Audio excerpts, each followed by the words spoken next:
Assalamualaikum dear student, I hope so you all are fine and healthy. So we have started chapter number 4. Previously we discussed about patent. Patent के बारे में मैंने आपको बताया कि किसी भी आइडिया को प्रोटेक्ट करना इज कॉल्ड पेटेंट. हम इस चैप्टर में प्राइवेसी और डाटा के बारे में डिस्कस कर रहे थे कि हम अपने डाटा को किस तरह से सिक्योर कर सकते हैं या हमारे डाटा से रिलेट कौन कौन से इश्यूज हमें अक्कर हो सकते हैं. अभी हम एथिकल इश्यूज का टॉपिक डिस्कस कर रहे थे. उसका एक पॉइंट था कॉपीराइट लॉ, जो आज हम डिस्कस करेंगे. So basically copyright law patent से थोड़ा सा डिफरेंट होता है, क्योंकि पेटेंट में हम किसी आइडिया को प्रोटेक्ट करते हैं और कॉपीराइट लॉ हमें ये बताता है कि हम किसी के डाटा को कॉपी नहीं कर सकते. यानी जो किसी पर्सन का डाटा है वो रिजर्व है, वो हम यूज़ नहीं कर सकते. अगर कोई पर्सन किसी के डाटा को कॉपी करने की कोशिश करता है तो उसको एक सिंबल शो जाता है जो फिगर 4.4 में शो हुआ है. That mean is called copyright symbol.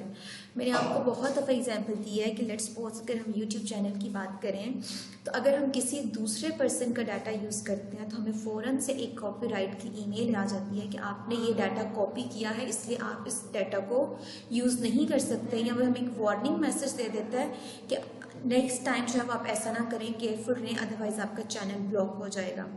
Real life examples मैंने आपको बहुत दफ़ा दे दिए इससे रिलेट. मेरे भाई का यूट्यूब चैनल है और उसमें उसने थोड़ा सा डाटा एडिट करके यूज़ किया, लेकिन उसके बावजूद उसका चैनल वेरीफाई नहीं हो रहा और हमें बार बार कॉपीराइट क्लेम आते हैं कि आपका डाटा कॉपी है, आपका डाटा कॉपी है. So use your own data.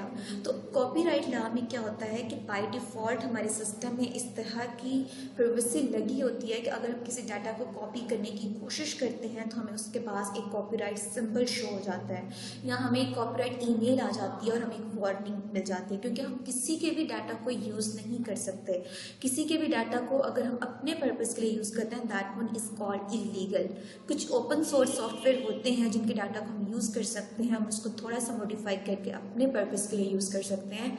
लेकिन कुछ ऐसे सॉफ्टवेयर होते हैं, कुछ ऐसा डाटा होता है किसी पर्सन का जो हम अपने ऑन पर्पस के लिए यूज़ नहीं कर सकते. जैसे हमारे पास कुछ ऐसे सॉफ्टवेयर प्रोडक्ट हैं जो कि कॉपीराइट प्रोटेक्टेड हैं, यानी हम उनको कॉपी नहीं कर सकते. जैसे MS विंडोज़ हैं, MS ऑफिस वगैरह है, इस तरह के सॉफ्टवेयर को हम कॉपी नहीं कर सकते. कॉपीराइट जो है वो हमारे डाटा को, हमारे डाटा के मटेरियल्स को मिसयूज़ होने से या फ्रॉड होने से बचाता है. कल इस पूरे चैप्टर में हम यही पढ़ रहे हैं कि किस तरह से मलिशियस यूज़र हमारे डाटा को हार्म करते हैं, किस तरह से इंटरनेट, चूँकि बहुत इंटरनेट का दौर बढ़ता जा रहा है, कंप्यूटर ओवरली यूज़ हो रहा है ऑल ओवर द वर्ल्ड, तो किस तरह से हमारा डाटा जो है हमारी पर्सनल इन्फॉर्मेशन लीक आउट हो जाती है और कौन कौन से मलिशियस यूज़र्स हैं, कौन कौन से ऐसे सॉफ्टवेयर हैं जो हमारे डाटा को हार्म करते हैं. नेक्स्ट है हमारा ट्रेड सीक्रेट्स. ट्रेड सीक्रेट्स तजारत सीक्रेट्स आपको पता है राज को कहते हैं. ट्रेड सीक्रेट्स भी किसी भी कंपनी की सक्सेस में बहुत इंपॉर्टेंट रोल प्ले करता है. लेट्स सपोज मैं किसी कंपनी की एम्प्लॉय हूँ और उस कंपनी की मैं सारी ट्रेड सीक्रेट्स, उनकी कितनी किसी कंपनी के साथ किस तरह के उनके ऑर्डर्स चल रहे हैं, क्या फंक्शनैलिटी परफॉर्म कर रहे हैं, कहाँ कहाँ से उनको ऑर्डर्स मिल रहे हैं या कितना वो एक मंथ में अर्निंग कर रहे हैं, मैं बीइंग अ एम्प्लॉय उनकी इन सब चीज़ों को सीक्रेट रखना मेरी रिस्पॉन्सिबिलिटी है. लेकिन अगर मैं उस कंपनी की जाके ये सारी सीक्रेट्स जाके दूसरी उसकी कम्पिटिटिव कंपनीज को या जो उसके मुखालिफ सिमत में कंपनी है उनको जाके दे दूँगी तो वो कंपनीज के लिए क्या होगा, डेंजरस होगा, उनके लिए डिसएडवांटेजेस होगा ये.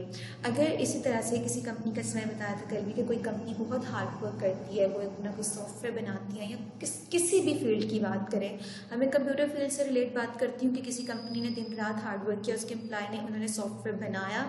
बीइंग अ एम्प्लॉय अब उस सॉफ्टवेयर की एक्टिवेशन की मेरे पास में, वो की जाके दूसरे सॉफ्टवेयर हाउसेस को दे देती हूँ या मैं दूसरे लोगों तक ट्रांसफ़र कर देती हूँ. अब वो जिन्होंने हार्डवर्क किया, मेहनत की, अपने मार्केट में सॉफ्टवेयर लॉन्च करना था, फिर उसको सेल आउट करना था लोगों को, मैंने पहले ही उसकी एक्टिवेशन की जाके सबको पकड़ा दी.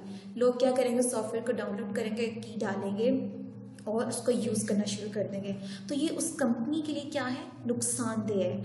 इसी तरह अगर हमें किसी भी कंपनी के ट्रेड सीक्रेट, उनकी अर्निंग, उनकी मनी के बारे में इंफॉर्मेशन उसके दूसरी कंपनीज को दे दूंगी जाके, तो वो क्या होगा, उनके लिए नुकसानदेह होगा.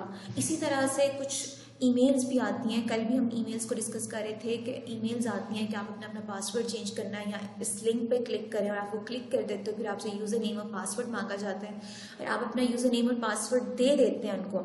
तो क्या करता है कि जो भी मलेशियस यूज़र होते हैं वो वहाँ से आपका पासवर्ड स्टोर कर लेते हैं और उसको अपने ओन पर्पस के लिए उसको मिसयूज़ करना शुरू कर देते हैं। इसी तरह कंपनीज के साथ भी फ्रॉड की सीन होती हैं कि उनको मेल्स आती हैं उनकी कम्पिटिटिव कंपनीज के नेम के नाम से या उनको ऑर्डर के नेम के नाम से। अगर वो उन मेल्स पे क्लिक करते हैं, जंक मेल्स कहते हैं उनको, वायरस मेल कहते हैं, उन पर क्लिक करते हैं तो उनका जितना भी ट्रेड का रैकेट होता है वो सारा दूसरे हैकर्स के पास, दूसरी कंपनीज के पास चला जाता है, जो कि उस कंपनी के लिए डिसएडवांटेजेस का बाइस बनेगा। नेक्स्ट है हमारे पास सैबोटेज। सैबोटेज का मतलब है कंप्यूटर के ऊपर सीरियस किस्म के अटैक्स। कुछ मलेशियस यूजर्स क्या करते हैं, हम कहीं भी बैठ के किसी भी जगह पे बैठ के हमारे कंप्यूटर के ऊपर अटैक करते हैं। ऐसे ऐसे सॉफ्टवेयर भी होते हैं वो हमारे कंप्यूटर में इस तरह के वायरस वाले सॉफ्टवेयर भेजते हैं जो हमारे कंप्यूटर के डाटा को नुकसान पहुंचाते हैं। हम समटाइम कहते हैं कि मैंने वो मेल ओपन की थी तो उसके बाद मेरे कंप्यूटर में वायरस आ गया या कुछ आपका डाटा जो है वो रिमूव हो गया या कुछ डिलीट हो गया मेल्स वगैरह। तो किस वजह से होती है, क्योंकि कुछ हैकर्स इस तरह से बैठे होते हैं कि वो हमारे कंप्यूटर में अपने से कोई वायरस या कोई सॉफ्टवेयर सेंड कर देते हैं और लिंक्स के थ्रू, ईमेल्स के थ्रू जब हम उन लिंक्स पर या ईमेल्स पर क्लिक करते हैं तो हमारे कंप्यूटर में वो वायरस एंटर हो जाता है जो हमारे डाटा को, हमारे कंप्यूटर प्रोग्राम को नुकसान पहुंचाता है। और ये हमारी जितनी भी प्रेशियस इंफॉर्मेशन होती है, जितनी भी पर्सनल इंफॉर्मेशन होती है, जितनी भी कीमती चीज़ें होती हैं उनको डिस्ट्रॉय भी कर सकता है या चेंज भी कर सकता है। और समटाइम हमें विंडो भी करना पड़ती है न्यू इंस्टॉल, क्योंकि उसको इंस्टॉल किए बगैर हमारे कंप्यूटर से वो जंक मेल्स या जो वायरस आया था वो रिमूव नहीं होता। ये हम कुछ एथिकल इश्यूज पढ़ रहे थे कि किस किस तरह से वायरस आ सकता है। आज हमने कॉपीराइट पढ़ा जो हमें ये बताता है कि हम अपने डाटा को प्रोटेक्ट किस तरह से कर सकते हैं। नेक्स्ट हमने ट्रेड सीक्रेट्स पढ़ा कि being a human, being a ethical person, it's our responsibility कि अगर हम किसी कंपनी में काम करते हैं तो उनके जितने भी सीक्रेट्स हैं, उनके अर्निंग के सीक्रेट्स, उनके सॉफ्टवेयर के सीक्रेट्स, उनकी प्रोडक्ट के सीक्रेट, वो हम लोगों ने सीक्रेट्स ही रखना है। ऐसा नहीं है कि हम उसको लीक आउट करते हैं क्योंकि वो उस कंपनी के सिग्निफिकेंट को नुकसान पहुंचाएगा। नेक्स्ट सैबोटेज डिस्कस किया। सैबोटेज का मतलब था कि किसी भी कंप्यूटर सिस्टम के ऊपर सीरियस किस्म के अटैक्स किस तरह से होते हैं कि कुछ मलिशियस यूजर्स आते हैं, वो आपके कंप्यूटर सिस्टम में कुछ मेल्स के थ्रू, कुछ लिंक्स के थ्रू वायरस सेंड कर देते हैं और वायरस हमारे कंप्यूटर प्रोग्राम को, हमारे कंप्यूटर सिस्टम को, हमारी प्रीशियस इंफॉर्मेशन को, हमारी पर्सनल इंफॉर्मेशन को डिस्ट्रॉय भी कर सकते हैं और उनको नुकसान भी पहुंचा सकते हैं। So this is all for today. I hope so you all get the lecture. अगर आपको कहीं से भी कोई प्रॉब्लम है तो you can consult me in your group. Just take care of yourself. अल्लाह हाफिज़।